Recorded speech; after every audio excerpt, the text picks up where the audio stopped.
Good morning students. ഇന്ന് discuss ചെയ്യുന്ന topic time dependent Schrodinger equation. നമുക്ക് ക്ലാസിക്കൽ മെക്കാനിക്സിൽ ഇപ്പോൾ ഒരു പാർട്ടിക്കിളിൻ്റെ മോഷനെ ഡിസ്ക്രൈബ് ചെയ്യണമെങ്കിൽ നമ്മൾ യൂസ് ചെയ്യുന്ന ഇക്വേഷൻ എന്ന് പറഞ്ഞാൽ ന്യൂട്ടൺസ് ഇക്വേഷൻസ് ഓഫ് മോഷനാണ്. അപ്പോൾ അത് വെച്ചിട്ട് ഒന്നോ രണ്ടോ ക്വാണ്ടിറ്റീസ് നമുക്കറിയാമെങ്കിൽ അടുത്തൊരു ക്വാണ്ടിറ്റി ഈസി ആയിട്ട് നമുക്ക് കണ്ടുപിടിക്കാൻ പറ്റും. ഇപ്പോൾ ഡിസ്റ്റൻസ് ടൈം അറിയാമെങ്കിൽ വെലോസിറ്റി അറിയാം, അല്ലെങ്കിൽ വെലോസിറ്റി അറിയാമെങ്കിൽ ഒരു പൊസിഷൻ നമുക്ക് കണ്ടുപിടിക്കാം. പിന്നെ അത് വെച്ചിട്ട് മൊമെൻറ്റം കണ്ടുപിടിക്കാം, കാരണം മാസ് ഇൻറ്റു ആക്സലറേഷൻ ആണ്. വെലോസിറ്റി അറിയുകയാണെങ്കിൽ ആക്സലറേഷൻ കണ്ടുപിടിക്കാം, ദെൻ മൊമെൻറ്റം കണ്ടുപിടിക്കാം. മൊമെൻറ്റം അറിയുകയാണെങ്കിൽ പിന്നെ നമുക്ക് ബാക്കി ക്വാണ്ടിറ്റീസ് ഒക്കെ നമുക്ക് എനർജി അങ്ങനെയൊക്കെയുള്ള ക്വാണ്ടിറ്റീസ് അതിൽ നിന്ന് നമുക്ക് ഡെവലപ്പ് ചെയ്തെടുക്കാനായിട്ട് പറ്റും. എന്നാൽ ക്വാണ്ടം മെക്കാനിക്സിൽ ഞാൻ ഓൾറെഡി പറഞ്ഞിട്ടുണ്ടായിരുന്നു, ഒരു പാർട്ടിക്കിളിനെ റെപ്രസെൻ്റ് ചെയ്യുന്ന ഒരു മാത്തമാറ്റിക്കൽ ഫംഗ്ഷനാണ്, അതിനെയാണ് വേവ് ഫംഗ്ഷൻ സൈ എന്ന് പറയുന്നത്, അല്ലേ? ഇപ്പോൾ ഒരു സ്ഥലത്ത് ഒരു പെർട്ടിക്കുലർ പ്ലേസിൽ അറ്റ് എ പെർട്ടിക്കുലർ ഇൻസ്റ്റൻറ്റിൽ ഒരു പാർട്ടിക്കിളിനെ കാണാനുള്ള പ്രോബബിലിറ്റി കൂടുതലാണെങ്കിൽ the wave function psi and whose magnitude is large in that region എന്ന് പറയാം. അത് അല്ലെങ്കിൽ വേറൊരു രീതിയിൽ പറയുകയാണെങ്കിൽ the regions where the particle is less likely to be found, then the magnitude of the wave function psi is small in that case. അപ്പോൾ quantum തിയറിയിൽ the development of the wave function with the time, okay, and that development is given by the Schrodinger equation.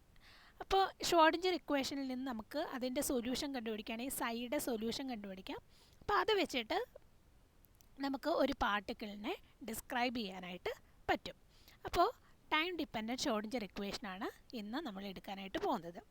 So we have to consider a particle which is moving freely in the positive x direction. Also ഒരു one dimensional മോഷനാണ് ഇവിടെ ഉദ്ദേശിക്കുന്നത്. The wave function psi can be written as psi of xt is equal to a into e to the power I kx minus omega t, where k എന്ന് പറഞ്ഞാൽ wave vector and omega എന്ന് പറഞ്ഞാൽ angular frequency velocity. Then ഒമേഗയെ നമുക്ക് എങ്ങനെ എഴുതാം? 2π new എന്ന് എഴുതാനായിട്ട് പറ്റും. ദെൻ ന്യൂ എന്ന് പറഞ്ഞാൽ നമുക്കറിയില്ല E is equal to H nu ആണ്. സോ നമുക്ക് എങ്ങനെ എഴുതാം? 2π e/h എന്ന് എഴുതാം.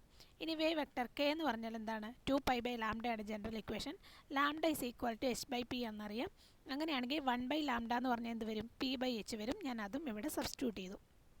അപ്പോൾ ഈ രണ്ട് സബ്സ്റ്റിറ്റ്യൂഷൻ നമ്മൾ ഈ ഒരു ഇക്വേഷനിലേക്ക് സബ്സ്റ്റിറ്റ്യൂട്ട് ചെയ്യുക. കെയ്ക്ക് പകരവും ഒമേഗയ്ക്ക് പകരവും സബ്സ്റ്റിറ്റ്യൂട്ട് ചെയ്യുക. ഇവിടെ എന്ന് പറഞ്ഞത് ആംപ്ലിറ്റ്യൂഡാണ് കേട്ടോ. നമ്മൾ സാധാരണ ഒരു വേവിനെ റെപ്രസെൻ്റ് ചെയ്യത്തില്ല, അപ്പോൾ അതിൻ്റെ ഒരു ആംപ്ലിറ്റ്യൂഡാണ് കാണിക്കുന്നത്, മാക്സിമം ആംപ്ലിറ്റ്യൂഡ്. ഇനി psi of X T is equal to A into E to the power I, കെയ്ക്ക് വരെ സബ്സ്റ്റിറ്റ്യൂട്ട് ചെയ്തു. ദാറ്റ് ഈസ് 2π എഴുതി, പിന്നെ p/h into X minus then 2π e/h into T എന്ന് എഴുതി. അപ്പോൾ ഇത് രണ്ടിലും 2π എന്ന് പറയുന്ന കോമൺ ടൈമാണ്, 2π/h. സോ 2π/h ഞാൻ പുറത്തെടുക്കുകയാണ്. A into E to the power I 2π/h px minus E T എന്ന് എഴുതി. ഇപ്പം ഇതിനെ അതാ ഈ ഒരു ഇക്വേഷൻ ഞാൻ ഒന്നും കൂടി എന്ന് എഴുതിയിട്ടുണ്ട്. ഈ ഒരു ഇക്വേഷനെയാണ് അതിൽ 2π/h, അതായത് h/2π എന്ന് പറഞ്ഞാൽ h കട്ടാണ്. h/2π h കട്ട്, അങ്ങനെയാണ് 2π/h എന്ന് പറഞ്ഞാൽ എന്ത് വരും? 1/h കട്ട് വരും. സോ അതാണ് ഞാൻ എഴുതിയിരിക്കുന്നത്. Psi of X T is equal to a into e to the power I/h cut px minus et, that is equation number 1. ഇനി ഇക്വേഷൻ 1നെ ഞാൻ എക്സ് കൊണ്ട് 2 തവണ ഡിഫറൻഷ്യേറ്റ് ചെയ്യണം. So do psi by Dr X equal to ഇതെന്ത് വരും? A amplitude, then a into e to the power I/h cross px minus et, ഞാൻ അതേപടി എഴുതി. ഇനി ഇ റൈസ് ടു എക്സിനെ നമ്മൾ അതേപടി എഴുതി കഴിഞ്ഞാൽ പിന്നെ എന്താണ് ഇതിൻ്റെ അകത്ത് എക്സിൻ്റെ ടൈം എവിടെയാണ് വരുന്നത്? ഇവിടെയാണ് ടൈം വരുന്നത്, അല്ലേ? I/h cross px. അപ്പോൾ അതിനെ ഡിഫറൻഷ്യേറ്റ് ചെയ്യുമ്പോൾ എന്ത് വരും? I/h ക്രോസ് പി എന്ന് വരും.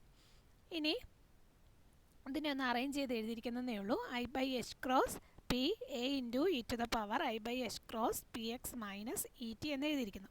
ഇനി ഈ ഇക്വേഷനെ ഒന്നുകൂടി ഞാൻ എക്സ് കൊണ്ട് ഡിഫറൻഷ്യേറ്റ് ചെയ്യാണ്. So doe square psi by Dr X square എന്ന് കിട്ടും.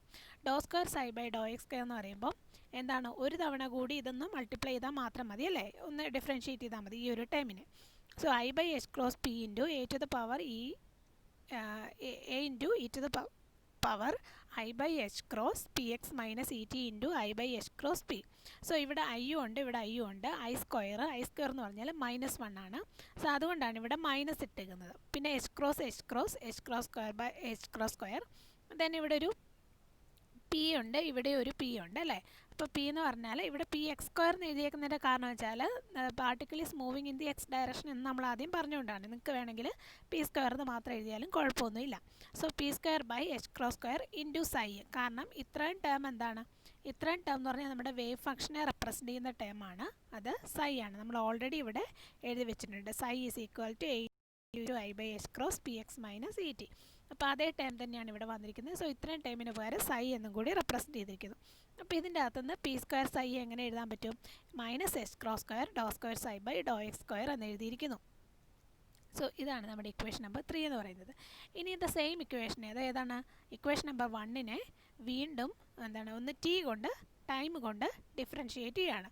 സോ ടൈം കൊണ്ട് ഡിഫറൻഷിയേറ്റ് ചെയ്യുമ്പോൾ doe psi by Dr T is equal to ഈ ടേം അത്ര അതേപടി തന്നെ വരും, A into E raise to I by H cross P X minus E T. പിന്നെ ബാക്കിയുള്ള ടേം ഏതാണ്? I by H cross into E T വരും അല്ലേ, മൈനസ് ഇ ടി വരും.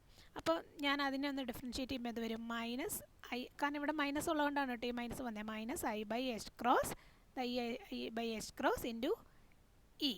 ഓക്കെ, ടൈം കൊണ്ട് ഡിഫറൻഷിയേറ്റ് ചെയ്തു. ഇനി ഇത്രയും ടൈം എന്താണ്? ഇത്രയും ടൈം സൈ ആണല്ലേ. അപ്പോൾ ഞാൻ minus I by H cross E into psi എന്ന് എഴുതി. ഇനി ഓക്കെ, ഇനി ഞാൻ ഈ സൈ ഇസ് ഈക്വൽ ടു, ഇതൊന്ന് അറേഞ്ച് ചെയ്ത് എഴുതിയേക്കാണ്. ഈ psi is equal to minus H cross by I into do psi by Dr T എന്ന് എഴുതി. ഇനി ഞാൻ ചെയ്യുന്നത് ഇവിടെ ന്യൂമറേറ്ററും ഡിനോമിനേറ്ററും ഐ കൊണ്ടൊന്ന് മൾട്ടിപ്ലൈ ചെയ്യുകയാണ്. ന്യൂമറേറ്റർ അതുപോലെ തന്നെ ഡിനോമിനേറ്റർ ഐ കൊണ്ട് മൾട്ടിപ്ലൈ ചെയ്തു.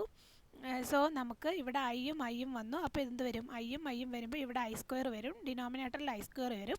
ഐ സ്ക്വയർ എന്ന് പറഞ്ഞാൽ -1 ആണ്. അപ്പോൾ ഇവിടെ ഒരു -1 വന്ന് ഇവിടെ ഒരു മൈനസ് ഉണ്ട്. അപ്പോൾ ആ മൈനസ് എന്തായി? ക്യാൻസലായി, പ്ലസ് ആയി. പിന്നെ ഇവിടെ എന്ത് വരും? ന്യൂമറേറ്ററിൽ ഒരു ഐ വരും. അതുകൊണ്ടാണ് നമുക്ക് ഇക്വേഷൻ ഇങ്ങനെ കിട്ടിയത്. ഈ psi is equal to I H cross Dr psi by Dr T. That is equation number 4. So equation number 3യും ഇക്വേഷൻ നമ്പർ 4ഉം കിട്ടി. ഇക്വേഷൻ നമ്പർ 3 കിട്ടിയത് ഇക്വേഷൻ നമ്പർ 1നെ നമ്മൾ 2 തവണ എക്സ് കൊണ്ട് ഡിഫറൻഷിയേറ്റ് ചെയ്തു. ആ ഇക്വേഷൻ നമ്പർ 1ലെ ടി കൊണ്ട് ഡിഫറൻഷിയേറ്റ് ചെയ്തപ്പോൾ നമുക്ക് ഇക്വേഷൻ നമ്പർ 4ഉം കിട്ടി. ഇനി for a non relativistic particle, അതായത് വെലോസിറ്റി ഓഫ് ദി പാർട്ടിക്കിൾ എന്ന് പറഞ്ഞാൽ it is very less than the velocity of the light. അപ്പോൾ ആ ഒരു കേസിൽ എനർജി എന്ന് പറഞ്ഞാൽ പ്യുവർലി കൈനറ്റിക് എനർജി ആയിരിക്കും. So E is equal to P square by 2. നമുക്കറിയാമല്ലോ കൈനറ്റിക് എനർജി എന്ന് പറഞ്ഞാൽ ഹാഫ് എം വി സ്ക്വയർ ആണ് അല്ലേ, ഹാഫ് എം വി സ്ക്വയർ ആണ്. ഞാൻ എം കൊണ്ട് രണ്ടിടത്തും മൾട്ടിപ്ലൈ ചെയ്യുന്നുണ്ടെന്ന് വിചാരിക്കുക. So M square V square by M എന്ന് കിട്ടും. സോ എം ഇൻറ്റു വി എന്ന് പറഞ്ഞാൽ മൊമെൻറ്റം ആണ്, പി ആണ്. അപ്പോൾ എം സ്ക്വയർ വി സ്ക്വയർ എന്ന് പറഞ്ഞാൽ പി സ്ക്വയർ ആണ്, ഡിവൈഡ് ബൈ ഇവിടെ ഒരു ഹാഫ് ഉണ്ടല്ലോ, അപ്പോൾ ഡിവൈഡ് ബൈ 2m എന്ന് കിട്ടും. സോ നമുക്ക് കൈനറ്റിക് എനർജിയെ നമുക്ക് പി സ്ക്വയർ ബൈ 2m എന്ന് എഴുതാനായിട്ട് പറ്റും. അതായത് ഇതിന് ഈ രണ്ട് സ്ഥലത്ത് ഞാൻ സൈ കൊണ്ടൊന്ന് മൾട്ടിപ്ലൈ ആണ്. ഇവിടെ ഒരു സൈ കൊണ്ട്, ഇവിടെയും സൈ കൊണ്ട്, നമ്മുടെ വേവ് ഫംഗ്ഷൻ കൊണ്ട്. സോ നമുക്ക് എന്ത് കിട്ടും? E into psi of X T is equal to P square by 2m psi of X T എന്ന് കിട്ടി. ഇനി നമുക്കറിയാം ഈ എന്താണ്, ഈ സൈ എന്താണ് കിട്ടിയത്? ഈ സൈ എന്ന് പറഞ്ഞാൽ ഇതാണ്, അതുപോലെ തന്നെ പി സ്ക്വയർ സൈ എന്ന് പറഞ്ഞാൽ ഇതാണ്. അപ്പോൾ അത് രണ്ടും എന്താണ്? ഇവിടെ സബ്സ്റ്റിറ്റ്യൂട്ട് ചെയ്യുക. ഈ സൈക്കും സബ്സ്റ്റിറ്റ്യൂട്ട് ചെയ്യുക, പി സ്ക്വയർ സൈക്കും ഇവിടെ സബ്സ്റ്റിറ്റ്യൂട്ട് ചെയ്യുക. അപ്പം ഈ സൈ എന്ന് പറഞ്ഞാൽ I H cross Dr psi by Dr T എന്ന് എഴുതി. ഇനി പി സ്ക്വയർ സൈ എന്ന് പറഞ്ഞാൽ എന്തായിരുന്നു? Minus H cross square Dr square by Dr X square എന്നെഴുതി. പിന്നെ ഡിവൈഡഡ് ബൈ 2m, ഇതിൻ്റെ അകത്തുള്ള ഡിവൈഡ് ബൈ 2m അതെവിടെ എഴുതി. സോ ഇതാണ് ഈ ഒരു ഇക്വേഷനെയാണ് time dependent one dimensional Schrodinger equation എന്ന് പറഞ്ഞത്. കാരണം വൺ ഡയമെൻഷണൽ പറഞ്ഞാൽ എന്താണ്? നമ്മുടെ ആദ്യം തന്നെ പാർട്ടിക്കിൾ എക്സ് ഡയറക്ഷനിൽ മാത്രമാണ് മൂവ് ചെയ്യുന്നത് എന്ന് നമ്മൾ പറഞ്ഞു. ഇനി ഒരു 3 ഡയമെൻഷണൽ കേസ് എടുക്കാമെന്ന് വിചാരിക്കുക. 3 ഡയമെൻഷണൽ കേസ് എന്ന് പറയുമ്പോഴത്തേക്കും എന്ത് വരും? I H cross Dr psi by Dr T X Y Z T എന്ന് വരും അല്ലേ. അല്ലെങ്കിൽ ഇൻ ഷോർട്ടായിട്ട് ആർ ടി എന്ന് എഴുതിയാൽ മതി. വേറെ R is equal to X Y Z എന്ന് എഴുതിയാലും കുഴപ്പമില്ല. ഇനി ഇവിടെ എന്താണ്? റൈറ്റ് ഹാൻഡ് സൈഡ് എന്ത് വരും? Minus H cross square by 2m del square psi X Y Z T എന്ന് വരും. അപ്പോൾ ഡെൽ സ്ക്വയർ എന്ന് പറഞ്ഞാൽ എന്താണ്? ഡെൽ സ്ക്വയർ എന്ന് പറഞ്ഞാൽ doe square by Dr X square plus doe square by doe Y square plus doe square by doe Z square. നമുക്കറിയാവുന്ന ഒരു ഓപ്പറേറ്ററാണ്. ഇനി ഇതിനെ വേറെ രീതിയിൽ ഇപ്പം ഞാനിങ്ങനെ എഴുതി, അല്ലാന്നുണ്ടെങ്കിൽ ഇങ്ങനെ എഴുതാം. I H cross Dr psi by Dr T is equal to minus H cross square by 2m del square psi എന്ന് എഴുതാനായിട്ട് പറ്റും. സോ ഇത് one dimensional time dependent Schrodinger equation and it is 3-dimensional time dependent Schrodinger equation. ഇനി നമ്മൾ നേരത്തെ എന്താ ഒരു potential field ഒന്നും അവിടെ നമ്മൾ അപ്ലൈ ചെയ്തിട്ടില്ലായിരുന്നു. ഒരു ഫ്രീ പാർട്ടിക്കിളിൻ്റെ കേസായിരുന്നു പറഞ്ഞത്. Suppose a particle is moving in a potential V of R T. അങ്ങനെ വരുമ്പോൾ ടോട്ടൽ എനർജി ഇവിടെ എന്താണ്, പൊട്ടൻഷ്യൽ എനർജിയുടെ കാര്യമൊന്നും പറഞ്ഞില്ല. This energy is totally kinetic energy. അപ്പോൾ ഒരു പൊട്ടൻഷ്യലും കൂടെ അപ്ലൈ ചെയ്ത് കൊടുക്കുകയാണെങ്കിൽ അവിടുത്തെ ടോട്ടൽ എനർജി എന്ന് പറഞ്ഞാൽ kinetic energy plus potential energy ആയിരിക്കും. So total energy is p²/2m plus V of R T എന്ന് ഞാൻ എഴുതുന്നു. സോ അങ്ങനെയാണെന്നുണ്ടെങ്കിൽ നമുക്ക് എന്ത് വരും, എനർജിയുടെ ഇവിടെ IH×∂ψ/∂t എന്ന് പറയുന്നത് എന്ത് വരും, -h²/2m del² plus V of R T into psi എന്ന് വരും. അപ്പോൾ ഈ കിടക്കുന്ന എന്താണ്, ശരിക്കും ഇതൊരു ടോട്ടൽ എനർജിയാണ്. ഈ ടോട്ടൽ എനർജി എന്നാണ് നമ്മൾ ഹാമിൽട്ടോണിയൻ എന്ന് പറയുന്നത്.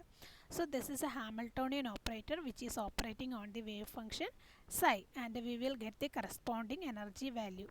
So നമുക്ക് ഈ ഒരു ഇക്വേഷൻ ഇങ്ങനെ എഴുതാനായിട്ട് പറ്റും. IH×∂ψ/∂t is equal to H psi where psi is equal to psi of RT. So ഇതാണ് ടൈം ഡിപ്പെൻഡൻറ്റ് ഷ്രോഡിഞ്ചർ ഇക്വേഷൻ എന്ന് പറയുന്നത്. ആൻഡ് ദിസ് ഈസ് പാർട്ടിക്കിൾ, നേരത്തെ പറഞ്ഞത് ഒരു ഫ്രീ പാർട്ടിക്കിളിൻ്റെ കേസ്, ഇവിടെ for a particle is moving in a potential field. Thank you.